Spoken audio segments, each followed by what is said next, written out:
merci Ndeko. Mais dossier mon pesant ya Ndeko na so IDPS Joël Kitenge oyo vidie chimanga akanisa gaza na uzare mais bakangi dossier wana ba beza diffamation d'intérêt public bon bino pe bozala na vidie chimanga bozala kati ya DCI bu monte ke banzoko na banzoko bakomo bu o IDPS DCI ezelo moko te Ndeko journaliste na kodinga osala o babenga na lopoto la part des choses IDPS na DCI ezelo moko te toza baza ba parti ami baza ba union sacrée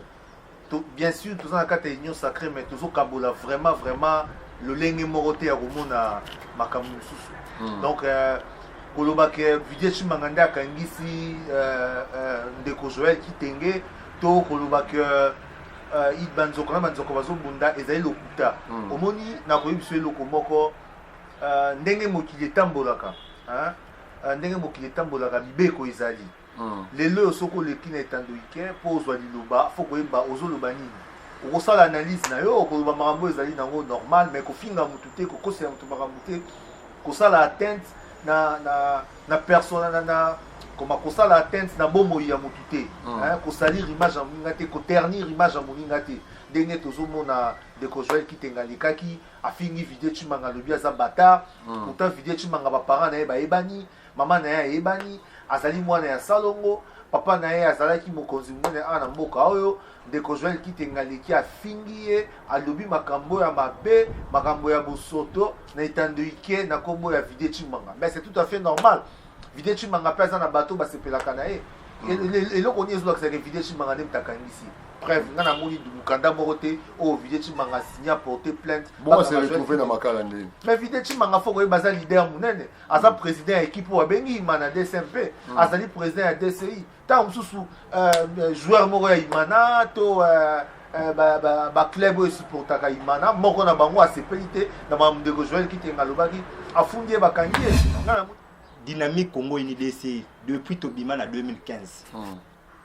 2016 to komi na opposition tozalaka toujours en bon terme kaka na IDPS donc nanu tozwa na problème ata mokete mais lelo ce qui se passe na IDPS ezani lelo IDPS eza parti eza infiltré à 90% donc obanda na mutu tina makolo donc bato ba infiltra IDPS na ndenge moko ya masekite siko ekoma na bato so balingi ba régler ba compte na bango mutu moko ayina parce que problème est ça que vidie chimanga dérange yo moyo kaka ernyo sonde ba problème ebimaka donc vidie chimanga dérange babandaki ayibi mituka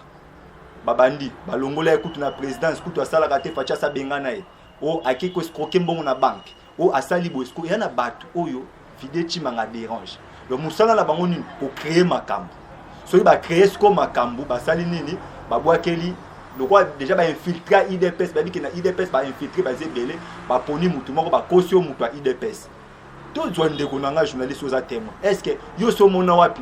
na parti CG akekangisa membre mais na IDPS c'est ça la marque omona pina ke Jean-Marc Kabundu président AI akangisi mutu CG akangisi membre IDPS voilà ce sont des infiltrés et ça dans la IDPS c'est infiltré makasi ndenge moko na Ndeko oyo aza manga na to kotango doute tisiko na lobby aza membre ya IDPS tenandi pour comment un avocat yo za avocat so ezaki ata peut-être na stade pour vidie chimanga ko finga écoute eza biloko asa mesana injire talaka mutakota stade président Imana azara presque chaque jour na stade a mesani benjire mais tango injire mutu ezo sala manette ba attaque un avocat ozobimisa injire ya bongo ba avocat ba lobité toyo ki sa profession na biso sonité wana za ko réduire biso na niveau mo ya C yango un avocat lokola yende apporta qui est plainte et puis ce que sonné sous l'équipe makasi on ngamona lobi afaika ba kanga ya kota prison ba tikete ba tuni ekuna a expliquer mo bata un avocat azé bien ngote ngai nazo beta sete nazo loba chef de l'état bisika zali na Goma place où ache base na parce que faut que bango de journaliste bato ebele balobaki ke chef d'état oke Goma te balobaki batraitaki na bango nyonso babi Félix Tshisekedi aza pere azobanga akufa azokende mais lelo nazo informer que chef de l'état a se décidé achana na base na pour un temps na Goma yango moni aza na Goma bisika aza na Goma kuna na pesi mbote auti koloba alobi alobi eloko moko esali epasi alobi Sénat eza gangrené na corruption na mafia eza makambo solo eza constant mokonzi ya mboka asali biso lokola population tozala na mpona koaccompagner chef de l'état baaction na ye donc biso mpe tolandi ye na nsima tolobi oui mokonzi oza na raison Sénat eza gangrené na corruption na mafia omonake eloko wana ezokamwisa ezosala na pasi omonake non bato babuki marché baza même pas na programme ya kotonga baza même pas na mbongo eloko ezokamwisa yango ebandaki oyo moto bakofinanse balongwe ekomi banki oyo soki BGF bank elongwe lelo ekomi bafrançais lobe ekomi barwandais lelo ekomi banigérien donc ekoti trouble tozoyeba même pas marché yango barwandais moto bakotonga bafrançais moto bakotonga ekozwa combien de dire mbongo nango ekouta wapi soki tolingi toloba ekomi lokola bakomi olinga bapersonnaliser guerre ekoma lokola Vidé Chimanga aza contre Gentili non. Vidé Chimanga premièrement d'abord aza conseiller spécial et chef de l'État en matière de stratégie. Souci les la population bazala bien. Ya liboso. Ya mi balé eza que président de la République Yemoko ndazwa ki mokano. Asali commission attaque conseiller spécial à PCA dossier wana ya marché. Donc soki bino bomoni yango ke bo commission ngo dossier personnel. Boyebisa na mokonzi ya Vidé Chimanga chef de l'État a retiré dossier wana omona ke akovanda na kimia akokipe na makambo wana te.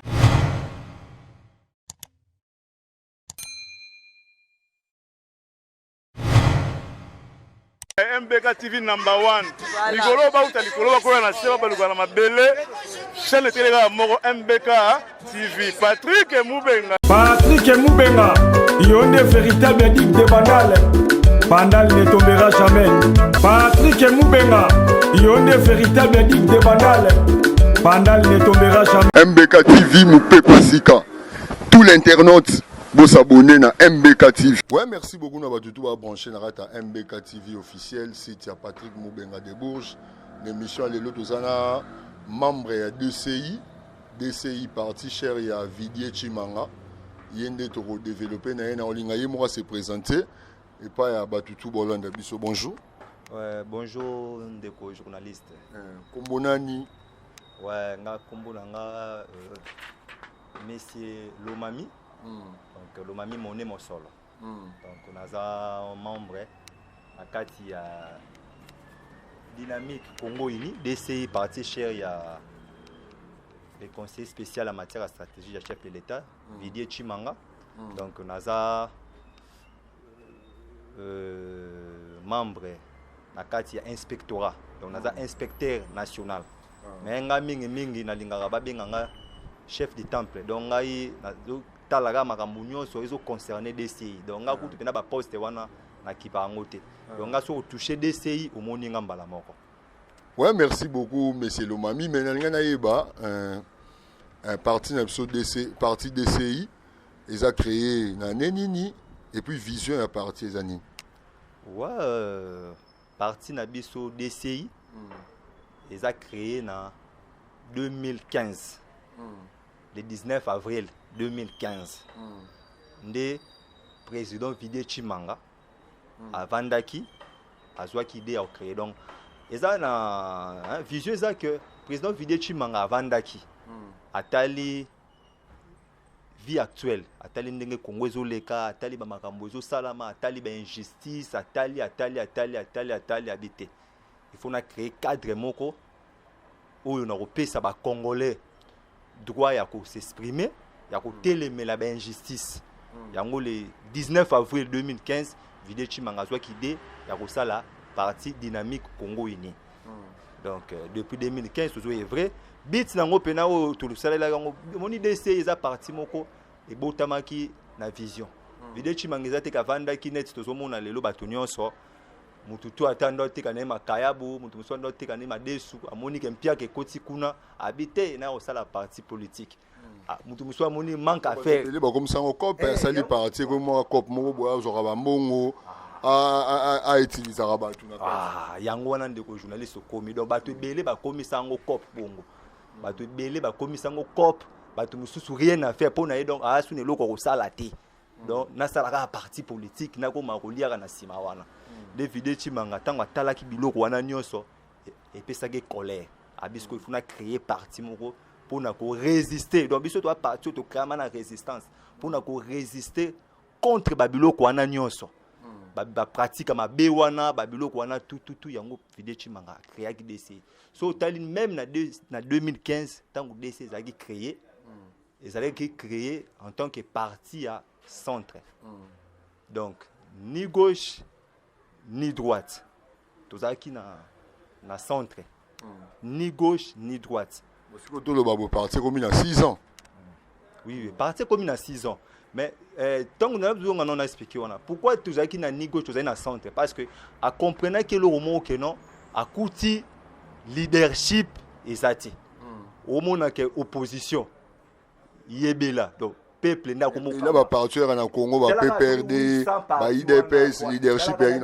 plus de 900 partis wana leadership ya la gité donc population da comme kumba ba leader o le leader akumba ndenge to yebaka ke leader a TLMT mais sérieux ne za kini opposition aboa kikan yebela aboa kibali so pas aboa kibali koto peut pouvoir en place ba récupérer Wumela de comme ping pong o balobi yebela o balobi Wumela yango Vide Chimanga habité faut ce que to créer cadre mon ko bimisa ba leader o to ko ba ko détecter leader les aki na des choses wana to créer ba leader to yeba pe ko détecter ba leader pour ko za na leader mo pazani na parti politique mo bo mais président na zo étouffé to ba ko détecter to bimisa ngo pour avancement wana la ndi bino parti na bino zanango président ka ndazo loba ta lobi mabe bino bondimi donc ba membre c'est ba na droite ya revendiquer que lo eza mabe ndeto mo na ba parti mususu donc pas na bino bilo wanizati DCI DCI Vide Chimanga tant conseil spécial tant soit qui dé ya ko créer ngo na 2015 aloba ngo bien ezarasu ya été parti comme biso et comme yo et comme ba congolais nyonso donc déjà le roi parti comme biso nyonso appelle ça tout le monde a droit koloba même yaye ko contredire yeso monique non o ya lobby eza ya ngote wana droit ya koloba te président na moni eza boyeté na za bodo eza parti moko bona ebité démocratie kuna et comment à 150% les à 100% et comment do ya 150% doit appeler ça tout le monde droit ya koloba kuna tout le monde a lobaka au même CG lobby pour toi parti pendant très structuré très organisé toi na président national toi na CG toi na cabinet du président ou eza kokamba na Christian Nzemba na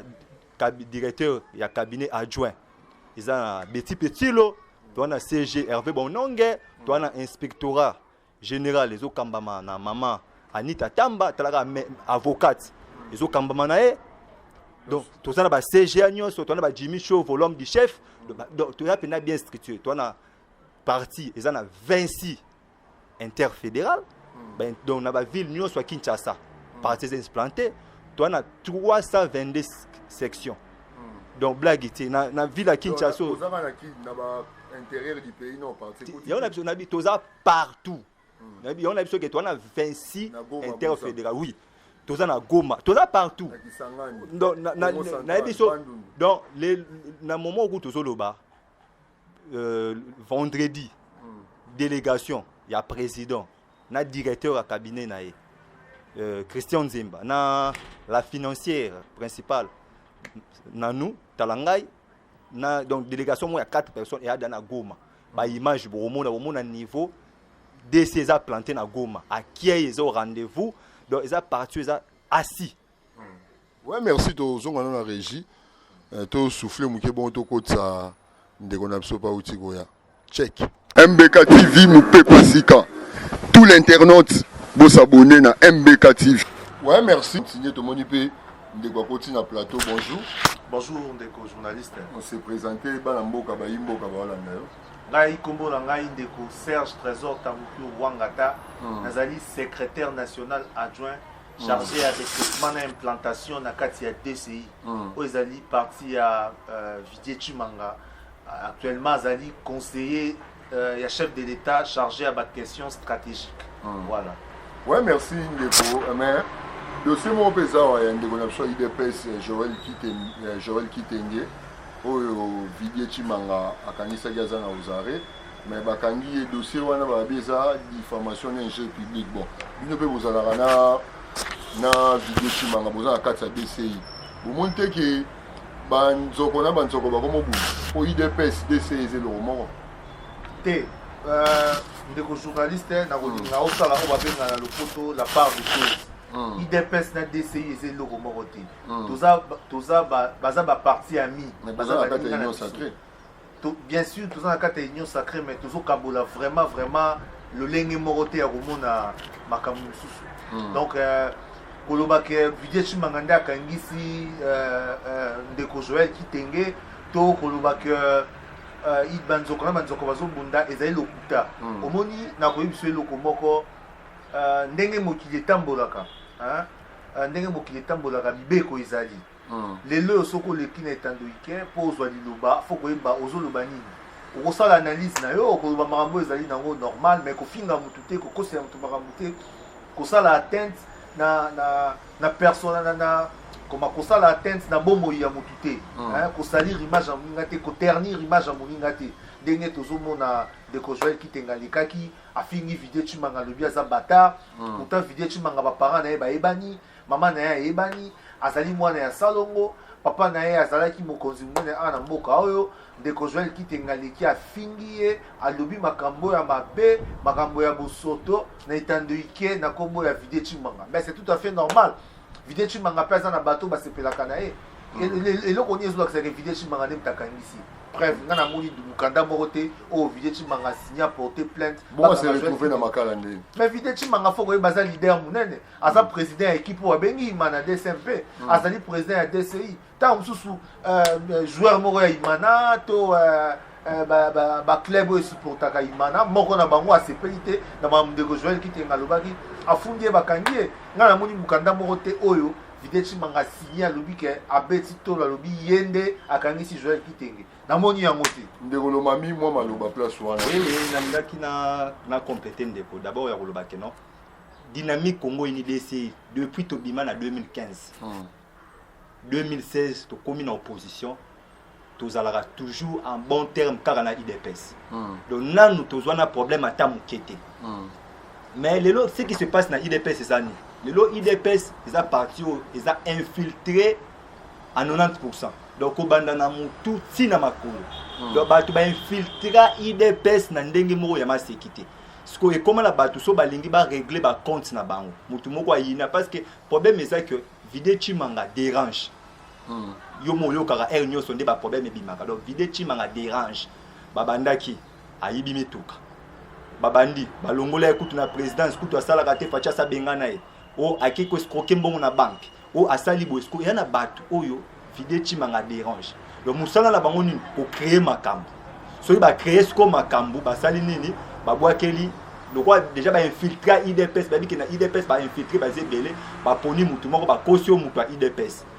To zwande ko nanga journaliste oza témoin. Est-ce que yo so mona wapi na parti CG ake kangisa membre. Mais na IDPS c'est ça la marque. Omona pina ke Jean-Marc Kabundu président AI akangisi mutu. CG akangisi membre IDPS. Voilà, ce sont des infiltrés.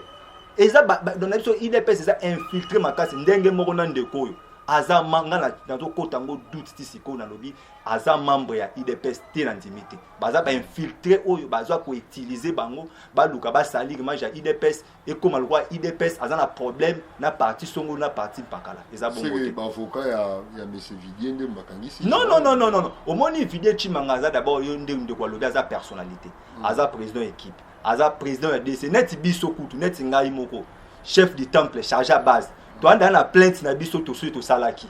donc soki ke ndeko akanga magite biso base DC to ngai to funde bangi bakanga po koya koloba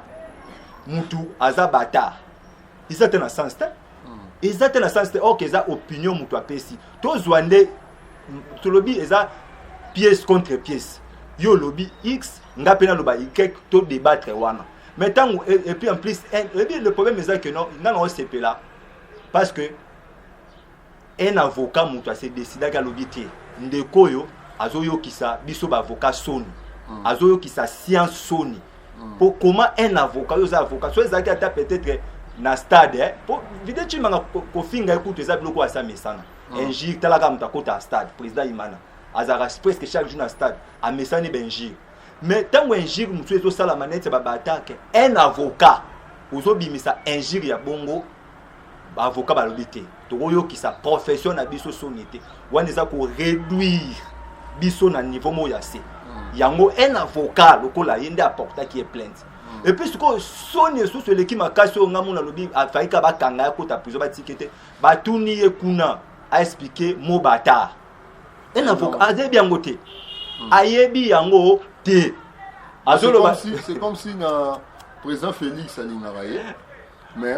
bateau bazan entourage à président Félix ne bazo combattre yo komi président voilà ndeko journaliste yango moni senga ki boye président Félix azana confiance si au mona chaye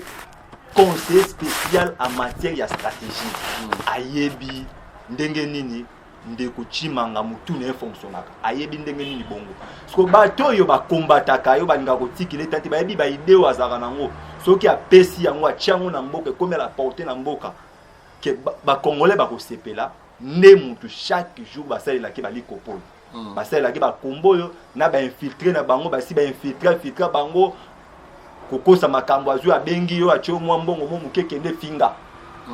akledi kuna na parquet comme ko tanga ba komba ba tebele o ngai kutu te mutu mo kingani na présidence na zwa kango source boy na zwa kango boy eza mawa mingi ouais merci beaucoup ndeko Lomami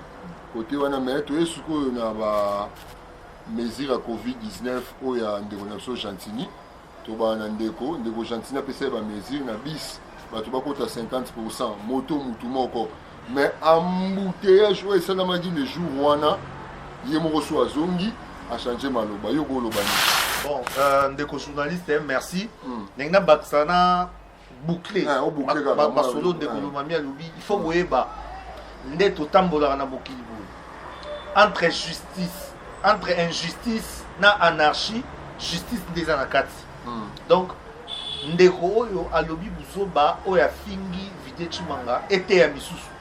eza te soko leki na te fait aussi opportunité oza na besoin ozala na ba conditions eza meilleur obanda kofinga peut-être abanda kofinga vide chimanga po aluka mwa lomeya aluka mwa eloko mususu yango abandaki na nzela wana mais eza nzela mabe akotaki wana boucler na kozonga na question tuninga lobi ba mesure ndeko Gentini exactement ba mesure ya ndeko Gentini pour na ngai na mona ki yango ezaki ba mesure moko impopulaire ba mesure oyo azwaki oyo ezalaki ba mesure moko oyo ezinaki pelisa moto na mboka ba mesure ya gouverneur Ngobila ezalaki ba mesure moko yeki nde pe nyokola biso parce que na oyo ondima ngote soko komi na place soko la rond-point ngaba oyo ezali Carrefour munene réunir ba commune ebele bopekisa batu ba mener vie na bango normal donc ba mesure wana ezalaki ba mesure mo ezalaki mabe yango moni même Nzambe ya Nicolas sepelaki nango te population a manifesté qui passe na ye nde yango moni Gentini Ngobila retiré yango donc lelo na koloba bo biso toyebi ke maladie ezali bakonzi ebele bakufi na maladie bandeko ebele baninga ebele batiki biso mpona maladie wana eloko tokoki kosala eza to respecter ba geste barrière to respecter ba geste barrière bana na école bata bakache ne okoti na esika ezali public osokoli maboko obimaki ozongi fo sokola maboko ndenge mokonzi ya mboka Félix Tshisekedi alobaki yango na ba décision na ye azwaki ba geste barrière ezala respecter puis ndenge na bakiselo moko problème toza nango asiko tozo ezali dérapage ya ba policier ba policier bazo profiter na ba mesure oyo po basala zoba mingi wana fo lobela monde ko na so général Kasongo non général Kasongo nazo senga na yo kitana rond-point ngaba kita na rond-point ngaba otala comportement ya ba policier ko welela ba volant ya ba mituka na ba receveur na ba chauffeur ko beta batu ko buka biloko batu na moni communiquer ba lobby samedi kozala 17e journée ya Kinshasa Bopeto na kosenga na général Sifano Kasongo aya na rond-point ngaba atala ndenge belema na la police bazo se comporter policier azali mombwa civil policier azali chef te nde ba koma ko benga policier chef azali wana pona kokengela civil na biloko na ye mais lelo ba policier bakomi ko terroriser biso mais likambo dérapage jamais bandaka na mutu akoga fe ya zowe na téléphone na mutu zowe la bambongo ya poche mutu problème wana tozoloba boye faut sanctionner ba soki général Sylvano Kasongo azotika ba policier o bazali belema babengaka bango belema la police ba se méconduire biso population dans bisiko to vandi mais tozali na possibilité de porter bango plainte tozali possibilité de porter bango plainte pourquoi parce que dérapage eleki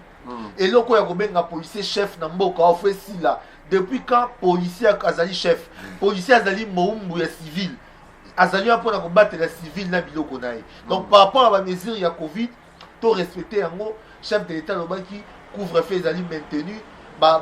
restaurant biloko mosusu ekanga aire bapesaki to respecter yango mpo maladi epanzala na mboka te. Merci. ndeko lomami bakisa bongo toleka na question mosusu. ngai na kobakisaka nalobi ke non nayokaka mawa biso na bakinois mpo libabe nayebi te soki abenga yango libabe do libabe mpena oyo bakinois toza nango eza kozala na tete na biso na monsieur Gentini na monsieur Godin Paul. donc wana mpena ko nayebi so wana vrai libabe. donc depuis tobandaki manda oyo ezalaka kaka kolela na kolela. soki otali lelo so tobandaki nano makambo ya Kin Bopeto ndeko journaliste ngano toza na Kinshasa. donc soki tobi tokota dossier wana mawa soki toye tobandaka makambo ya covid oyo to se rappeler bayaka kaka na makambo na ya 4 jours 4 jours bosali 2 jours bobimi tosali ravitaillement tosombi biloko tozongi na ndako tosali sur 4 jours ndeko journaliste oyebi makambo sana na Kinshasa ezalaka pagaille jour wana ya somo oyebi te tobenga ngo ezalaki nini nayebi so course à transport elongwa na ba 5 koma tina ba 5000 francs. donc nayebi soki ezalaka nayebi te nabenga ngo ezalaki jour nini wana eza ndenge moko toye kokoma susu na babiloko oyo mesure bazio biso tobenga ngo eza badécision moko irréfléchie. Ouais, concernant dossier ya mesure ya covid-19 nasi bandeko bokoshite po toleka na question mosusu so eloko bakisa ezali okobakisa. Merci ndeko journaliste. Bon, avant na chuter ndenge oyebisi ngai nazo compléter eloko moko camarade na ngai Misolo autu lobawa dossier ya Yumbi na okia lobe eloko moko Yumbi esali ngai pasi oyebi eza batak moko personnel te ngai nazo lobela motu te po makambo eleka na Yumbi ngai nazala te mais nazo lobela eloko moko oyebi Nations Unies na pembeni ya élection pembeni ya élection boye na 2018 Nations Unies a publié rapport na sur ba massacre sur ba makambo elekaki na Yumbi. donc faut que banazo rappeler na bandeko bayebi te bosimba ete que na Yumbi tozala makambo elekaki kuna ezalaki au moins 111 blessés et puis 545 bungisaki milingo na bango. donc 545 blessés oyo esalamaki na Yumbi na ntango ya badésordre wana. il faut koyeba na mois ya février 2019 auditeur général ya armée ya république à l'époque a déposé une plainte moko na haute cour militaire pour juger ba responsable politico-administratif au bazalaki na moment na Yumbi. donc lelo tozo ba que tous en état de droit mais to kende pe na dossier wana dossier on se fungoma kuna oui dossier wana se fungoma mais tozo yo kangote tozo yo kangote na tozo yo kangote j'ai fait le belango de justice militaire des fois à la de la dossier wana parce que tozo yo ke eloko moko te sur dossier ya Yumbi. faut ko yeba pe cause la police et se retiraki ba tribu mibale s'enfrontaki batende na ba minu ba bande ko bunda pona makambu ya terrain mais chef coutumier les kai kuna et quand on se plaît qui n'a monté tant au bitumbe bandi la police se retiraki. il faut ba pesa biso éclaircissement lumière za la tueba nani a pesa ki mibeko la police se retirer biloko nyo sona ba sanctionner. merci pour la question na ngena boucler mais tout le monde a fait 2 points de mesure na mama matata awa makambo zoloba na mama matata pe makambo IGF abimisi ekomi na Sénat ba sénateur ba boyi ko lever immunité na ye oya Yumbi wana ozoloba kuna basambaka bon merci ndeko journaliste. Pour le problème il y a dossier il y a sénateur Matata Ponyo. bon ngai na sista kité na makambo elekai na Sénat na kati ya zala kité mais toyokaki na média partout balobi yango ndenge elekaki tout ça ba sénateur basali o ezalaki choix na bango toyebi te basali yango pourquoi nanya pusaki bango basala bongo ba agir bongo toyebi te mais ngai nazobeta sete nazoloba chef de l'état bisika zali na Goma place oyo atie base na ye parce que faut koyeba bango ndeko journaliste bato ebele balobaki ke chef d'état oke Goma te balobaki batraitaki na bango nyonso bami Félix Tshisekedi aza pere azobanga akufa azokende mais lelo nazo informé que chef de l'état a se décidé atia nanu base na ye pour un temps na Goma yango moni aza na Goma bisika aza na Goma kuna na pesi mbote auti koloba alobi alobi eloko moko esali epasi alobi Sénat eza gangrené na corruption na mafia eza mambasolo eza constant mokonzi ya mboka asali biso lokola population tozala mpona koaccompagner chef de l'état baction na ye donc biso mpe tolandi ye na nsima tobi oui mokonzi oza na raison Sénat eza gangrené na corruption na mafia. Donc voilà. Merci beaucoup. Toké na dossier marché central, Ndekolo Mami, marché central, ti le kangama ba travaux ils ont continué bien ba travaux ils ati. Ouais, bon, ok. Avant na kota na marché central na loba boye. Ngai naza ko s'adresser directement na chef de l'état. Na ya ko yebise que non, c'est le moment ville à Kinshasa des capitale, des ambassades ba makamba. Alinga te que to vivre yumbi bis na ville à Kinshasa. Pour aux somme. Ville à Kinshasa, tu as plus de 17 millions de personnes. Et ça n'est yumbi te yumbi bas bataya muki. Kinshasa, tu as 17 millions. Donc déjà estimation. Tam suku to sitoleki. Donc ceux qui te vivre yumbi bis a aux la somme. Pour déjà la kisibiso déjà mariage ya gouverneur na président na Godin pour to éviter to bien ngo mariage ndenge nini. Assemblée provinciale wana to ebi kutu te soki to ko compter na ngo susu po balingi na ba ko permettre ba ba lobate tala kutu makambuka ya kovie bimio assemblée provinciale azwa vraiment mokano ke ya kozongisa la mutu question aura les débats kotila ki gouverneur pour la raison que Covid-19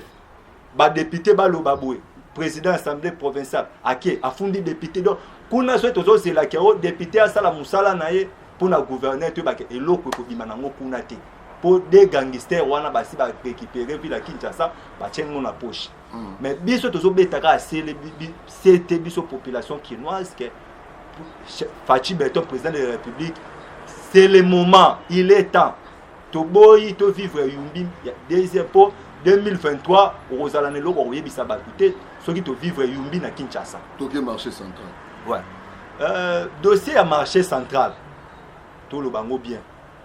biso nyonso toza ba kino yo yebi ke kino aza mutu alolem biso tout to sepela ki parce que façon marché central et comment qui te to sepela ki makasi to lobi en tout cas ba tongela biso marché à sika ba chata mo entretien voilà ba chata entretien ta kutu ko tonga ba tonga ba pesa en forme mais problème kana zo lobo ya mwana ezake ko sala politique ya prévision ti donc bon ça la que olali oloti na tonga zandu ti ko tonga problème te mais faut soit tanyoso de localisation soki na tonga marché bato bazana marché belé oyo na kocha bango wapi pour ba famille ezo boko mawana dans marché ezo mona wana ezo leisa ba famille ya ndenge na ndenge il faut ko soit tan wana nyoso kocha bango ndenge ni et puis ya mibale dire il y a travail. Siko eloko nini obiso to remarquer ça que non.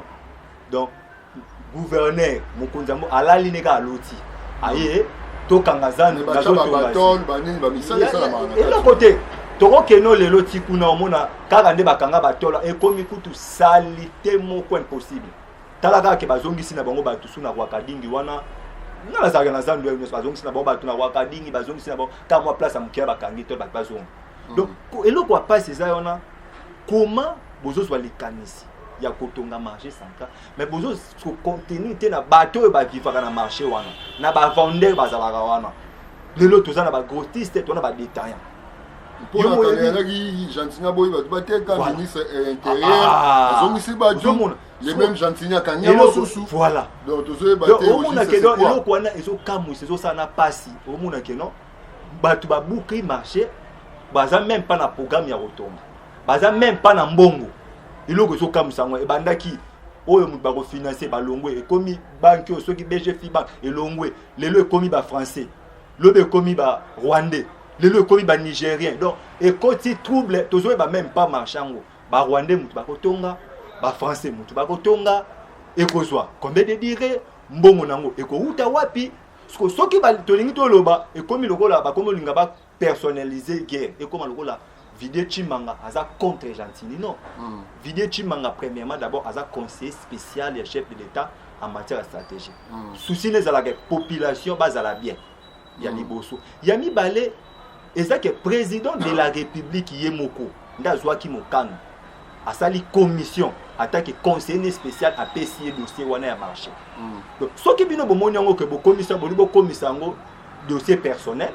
Boyebisa na mokonzi ya Vidé Tshimanga chef de l'État a retiré dossier wana. Omona ke akovanda na kimia akokipe na makambo wana te. Ndeko le mami merci to l'équipe ndeko après ça va point de vue na pour na marché central ya Kinshasa. Merci ndeko journaliste na ndeko pesi ngai maluba na likambo tali marché central ya Kinshasa ngana koluba ko ezali pasi omoni biso tokoli na Kinshasa to yebi zandu to benga ngo zandu te zandu biso tokoli na Kinshasa to yebi zandu ndenge ezalaka okota na mutuka na kati bobaluki bosombi carburant bokoti na commerce bobimi na Rwakadi bosui Kasavubu bokei bonde ezalaka na mona photo na moya 71 fomona zandu nde aka propre esalaki ngai pasi na moni bazobuka zando pendant que projet ya zando eyebani te ekotongama ndenge nini nani a gagné marché appel d'offre ya misala ya zando elekaki wapi omoni papa na ngai na biso eloko moko procès uti koleka wa bikolo uti koleka boye procès uti koleka bakangi batu balobi non yo osoki mbongo l'état au respecter quitté appel d'offre marché public tout ça ba biloko nyonso wana mais yebisa ngai IGF musala ke ça na zando dossier zando ne dossier o eza na mafuta o eza na miel IGF akozwa parce que misala ça na zando nana gagné marché nani abandi ba travaux appel d'offre ezalaki wapi soumission ezalaki ndenge nini est-ce que ba respecter qui chaîne on a nyonso wana ezalaka appel d'offre ya marché ya passation de marché est-ce que ezalaki respecté so que ezalaki respecté ben ça biso batu bazwi musala ya kotonga zando eza ba français to eza ba rwandais ndenge ndeko nanga zoloba parce que tozomona lokola ba rwandais tozomona lokola ba rwandais ndenge bazotonga zando mo tozomona lokola ba français finalement toyebi te bandani bazotonga zando parce que yebango le 10 mars chef de l'état zalaki na hôtel de ville le 10 mars abengaki ba responsable ya banque ba bengi FNB bank abengaki ba responsable ya société ba bengi Sodema abengaki na batu nyonso bazalaki wana chef de l'état zwaki mokano le 10 mars le 12 mars chef de l'état zwaki mokano ya kopesa Vidé Tshimanga ilongo na commission ya suivi ya reconstruction ya zando mosala mukanda document officiel signé par Yemoro chef de l'État pour balanda musala zando parce que yeba musala zando ils en a deux volets ils en a volet administratif na volet juridique mais ce qui n'est bango batu ya commission ya suivi ya reconstruction à grand marché ba pesi chef d'État rapport chef d'État mwinde misala ezokende mais ya Vidé Tshimanga na kati ni donc Vidé Tshimanga n'a rien à voir azana besoin te azala gouverneur parce que na lobaki yango ipe baninga na bino mususu na otanga kombote ya ba chaîne na ba TV Vidé Tshimanga vision na eza la gouverneur te kozala gouverneur a ville à Kinshasa pour na Vidé Tshimanga eza trop bas eza na semingi pour na ye na yebi na 2003 2002 de Vidé Tshimanga alingaki kokoma gouverneur a ville à Kinshasa mais a changé na ye déjà makanisi et puis kozonga susu ndeko na ngai lomani alobi Rwakadi avenue Kasavubu avenue Bokassa et commisalité mais esali ngai pasi na kamwe pour na nini pour na yebi ke chef de l'état jouraki na bandal alobaki chef de l'état jouraki na bandal ba responsable de la ville ya Kinshasa na otanga bakomba batu mingi awate bazwaki maloba balobi bango basali kinbopeto wana gouvernement provincial de la ville ya Kinshasa et obanda kopesa na activité ya kinbopeto 363 millions de dollars par mois par an pardon mais faut koyeba banda kinbopeto banda bapesi bango déjà combien basali nango déjà nini c'est parce que tikana lobela yo c'est comme na gouvernement central le bazongisela bango bazongisela bango tikanga na lobela yo tikanga na pesa yo masulu donc ndenge eza wana na kamwe chef de l'état ayoki mawa amoni Kinshasa ekomi bosoto alobi chaque fin du mois bando pesa ville à Kinshasa 2,5 millions de dollars pour na assainissement ya ville à Kinshasa 2 millions nandamu ye bien na ezalaka intérêt ya peuple congolais bien na eza intérêt ya ba vendeur na ba vendeuse ya zandu pour bakota baniongo ebele baza wana badefaka bambongo basala banini donc balamukaka tongo moko babandi obuka lelo ba famille na bango ekoma na ba problème yango wana na mawa wana na musalo chef de l'état pesa yango azosala donc jour o bomona oyo mutunyo so linga loba so ka chef de l'état a longoli na commission na retirer bokomona a rotika na yango na pete parce que ya la politique té calcul ya mutu ya té na politique to benga ke réussir avec de valeur ya été ko réussir na politique pour na sima mutu ya mkongo mutu le fona na bousculer mutu alongwa ponga na tika la té ya pena ye côté ya biso la biso ke non okoye ko réussir na on vie sans osala mutu mabe yango moni les stratèges à Zana. Donc, comment un conseil spécial en matière de stratégie permet à chef de l'État sans ça l'année Moutoumabé, sans soit nana Moutou, sans le calme la Moutou, tout dans comment un calme. Dossier la Mouka pour la marche, bon, marche est constitutionnelle, hein. Marche vraiment, marche est constitutionnelle. Voilà, il y a de le bis, marche est constitutionnelle. Si il faut qu'on t'a là, bah dérapage nini. Le problème c'est que parce que tout ça dans le contexte il y a Covid. Il faut autant là. Est-ce que ça qui respecté parce que na kibali na marche on a été na ebindenge les qualités. Est-ce que ça qui respecté toi pe na Covid. Ce qui ba dérapage salami yo yebiga la police na biso pour aya ndenge ça. En plus ma belle na biso to ba moi et plus le problème c'est il y a la police na biso ordre ba pesa ka bango ko exécuter sur ce comment sur problème de la police na biso yango yo zo mona même si lelo dossier aussi mukendi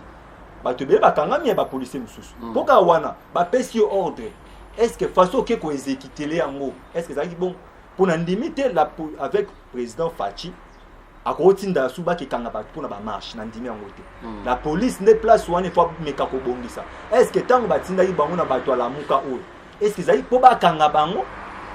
pena wana na ndimi yango te po Fachi biso na DC na Fachi na IDPS wa bato to botamani na makambo ma to yebi makambo marche to mesa na makambo wana lelo ke ko to tinda sutu ke ba kende ba kanga bato na marche non wana ça na do sa to likanisi na bango moni ndeni bon likanisi la police ça na ba dérapage likanisi na bango la police voilà likanisi na bango oui mais eloko nga na mona ma bezani ezake oza député omoni ndeko muzito na ndeko fayu baza ba député ba futa makati siko tina na bango mbongo trésor public ba futa masko musana ngozani bazwa siko makanisi o baza nango baya nango na assemblée ba débattre parce que les loko malamu za yango wana mabele ko lobara libanda libté cadre zali donc yo proposer bango bazwa idée wana ba mema yango na assemblée nationale ba débattre yango kuna soki e ozala bien mingi parce que boza ba député to vota ki bino pona pourtant bayaka komona biso balobaka ni so ça siko ke mutu nyo se fa lobaka na ndako na bango so tina ni to pona ba député c'est que to pona na biso so ba député te mutu na mutu avai na ndako na abai na koloba mais tant mutu boye envers biso to poni bino ba député boza wana bo ba député meilleur endroit place a bien botinda ki biso peuple to pona bino za yango po boloba do bazwa nini na bango baya nango na assemblée ba débattre yango kuna ozala malamu que bino bozala libanda o ba débattre yango en dehors ba institution wana eza na sens te. Merci beaucoup ndeko na biso moi liloba concernant propos wana ya lamuka pour la commission électorale CENI ba boyi ba politicien balingi ka bato église bazala po bazo boya ba instrumentaliser CENI pour l'élection 2023. Merci ndeko journaliste nayoki o mambolobi question tuningai par rapport ya ba besoin oyo ya lamuka maintenant avant na kota na makambo ya CENI dossier CENI voilà donc to komi na suka merci ndeko na oloba boyo pour na dossier ya lamuka ya CENI ba lamuka azosenga bacha réclamation lamuka eza bazosenga bacha ba responsable ya l'église na place ya kocha ba politicien pour na ko eza la boyi ni société civile ba boyi ba bikaka ouais mais ça église nini bango bazo déclarer bacha église nyonso musulman catholique protestant tozana besoin oui tozana besoin faut que tozana pays laïque oui confession tozana pays laïque là c'est ça pour na batu nyonso CENI depuis to bien depuis création ya CENI élection bosso au CENI ça en 2006 batikala te ko sala mukanda moko balobi te CENI zalaka pour na ba confession tout ça toutes ces histoires là batikala ko pesa biso eloko wana te donc batu nyonso baza na place na bango na CENI il faut représentativité ezala na kati ya CENI. Donc tokoyi kozala kaka te na point moko point mususu bazala écarté wa to sepana ngote et puis pour na dossier marche pour na ko chuter rapidement na solo baboy marche ya lamuka est-ce que besoin d'autorisation? Il faut que le chef de l'État ça qui communication n'a pas qui doit respecter les mesures barrières, les marches à la tête, rassemblement ils ont moins de 20 personnes. Bango ce les gars qui 20 personnes. Mais malade ils ont mboka deko. Na la kufisi baninga, na kufisi bandeko belé. To ko permettre traiter population na biso ekufa pour la marche, il y a la muka, ils ont pour intérêt personnel na bango. Donc il sous bazar na kati la muka, bazo déclarer mais o kasa na 300 ndaku, azwa ndaku na ndengini. Na Wileri batondisi bandaku ba bloqué belé bisusu baza na station service ya ba bloqué belé donc ndenge zawana ba osela pour na positionnement na bango et puis nazo senga na ba jeune ya Kinshasa boza la maele politicien moko terre ko manipuler bino pour intérêt personnel na ye donc bo fongo la misu boza la maele et puis pour na kosukisa nazo lo bango